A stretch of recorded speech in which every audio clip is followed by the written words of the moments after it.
Hey guys, this is Mrs. Schoenberg, and I want to give you an overview of the MSAT. And what the MSAT is in accounting is we normally have this day where we all come to class and we have this huge test.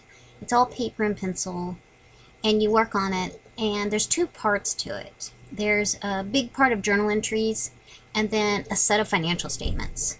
So you have to do all these journal entries and the financial statements. And it's always been, it's like a test. So instead of having a test over chapter 11, 12, and there's also 12D, it's this MSAT.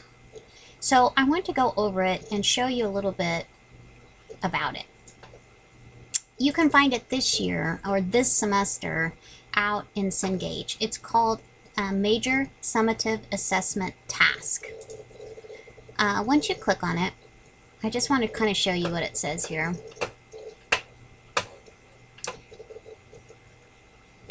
It's going to be due at the end of April.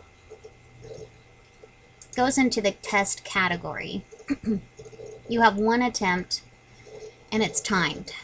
So you want to make sure you have enough time to get this done. But as I said, there are two parts to it. There are no check my answers. So in the first part, you're going to journalize a whole bunch of different transactions. For example, the first one is issued 15,000 shares of $20 par common stock at $30 each, receiving cash. And again, this covers chapter 11, 12, and D. So you do have the drop downs, so you can choose from the entries there. So there's quite a few, I think A through J. And then also on part 2, you're going to do a set of financial statements. So it gives you all of the information. Actually, it does tell you, it breaks up the income statement data, and it goes on and so forth. And you're going to have to put that into financial statements. So it's timed.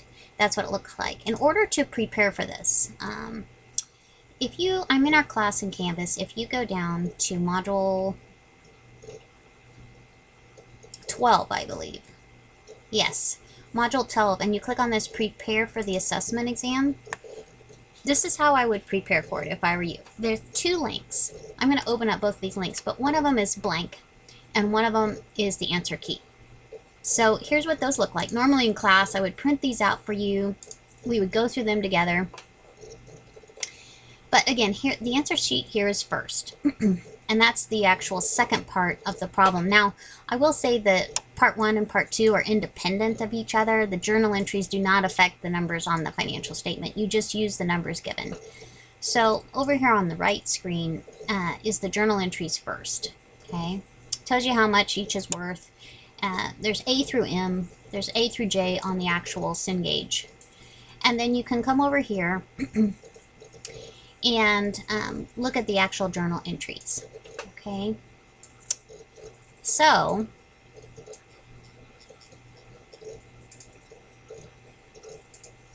I just want you to study this very well and just to understand the journal entries. And also when you get ready to do the financial statements, it's part 2. And then you can look and see that the numbers are directly coming off these numbers. There's not any change to these numbers. You just have to realize how to put these numbers into financial statements. So this is a really great exercise to help you do that. So I hope that helps you prepare a little bit for the MSAT. You do get to take it at home. It is a timed, and I'll put more details on it in an email when we get closer.